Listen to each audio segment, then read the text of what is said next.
While Trump and the transition team are working around the clock and getting the whole team ready to govern, there's a massive amount of borderline anarchy being promoted. Rosie O'Donnell says she wants martial law. Yeah, that is the most shocking thing. Let's bring in Mark Levine, member of the Virginia House of Delegates and a very good friend of the governor. We heard him declare a state of emergency. It was probably less than an hour ago. This is your state. This is where you live. You represent folks in the state of Virginia, especially Charlottesville being a beautiful historic college town. A lot of history there. The protests that we're seeing today initially planned around a historical artifact, a statue there, Robert E. Lee, Confederate soldier. Obviously, we're all familiar. But when our own Doug McKelly was talking to a lot of folks in these protests, that's not what they were protesting. I mean, some of these people were from out of town.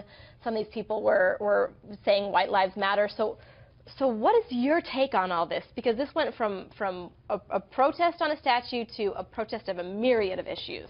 I think this is a small group of very radicalized racist people, neo-Nazis, alt-right, KKK, whatever you want to call them, that are determined to increase violence, determined to increase anger, determined to really disturb our communities. I mean, I remember years ago as a kid when the Nazis wanted to march in Skokie, a suburb of Illinois, of Chicago, where a lot of Holocaust survivors live. This is intentionally trying to rile people up.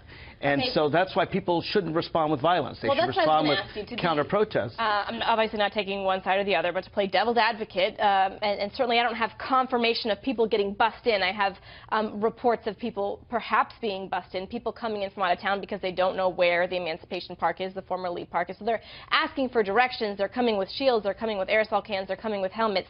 So there's people who are coming to also incite violence who perhaps aren't members of that group. There's counter-protesters. I would assume you're condemning both. No violence is ever justified. These are free speech rights. People have a right to express their views, but violence is never justified. And I actually think the violence is counterproductive for those of us who support tolerance and diversity, because I think the white supremacists are trying to promote violence. I think they want violence. I think they thrive on violence. Frankly, if we just ignored their stupid protests, there's just 40 or 50 of them or so, they wouldn't do much damage. I want to get your take on the position that the governor's in, because, you know, what does he do in a situation like that? We only have about 30 seconds left, but he declared a state of emergency. There was really no way to see how huge this was going to be or how violent it was going to get. Did he handle it correctly? Did he make all the right moves? I think so. I think it's necessary in times of violence to crack down. It's very important. I want to be clear. You have a right to counter-protest. The counter-protesters we've shown are far larger in number than the white supremacists. I think this is a minority view in Virginia, and it shouldn't be allowed to tar the Commonwealth of Virginia with their view. Well, the thing is that in America, they putting a state of fear into people to where they want to consider probably martial law probably one of these few years that's coming up. NDAA. But the thing is, people that's learned the knowledge of what's going on. It's coming, baby.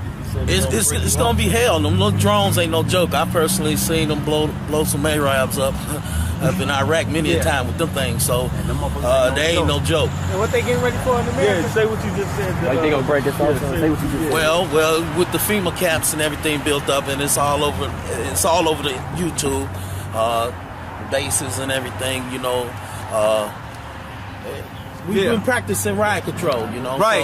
So like the brother if y'all think y'all gonna go out here and do some thing and they call in the big boys. Hey, I'm going to be on that cruise line up in the wilderness somewhere because I don't want no part of it. Right. You know? See? We ain't going to have no parts of that shit either. That's why we out here trying to warn our people. See, the brother taking heed.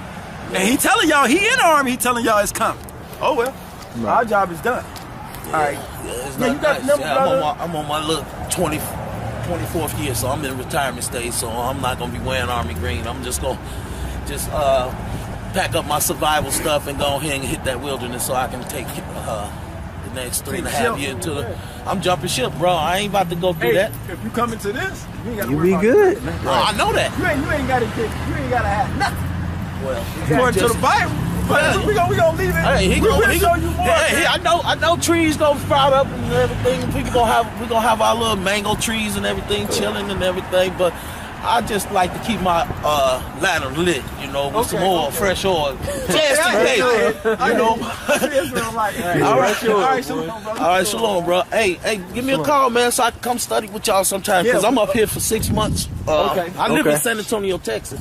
So, we'll hit you but I'm up here with my mom, so. We'll hit you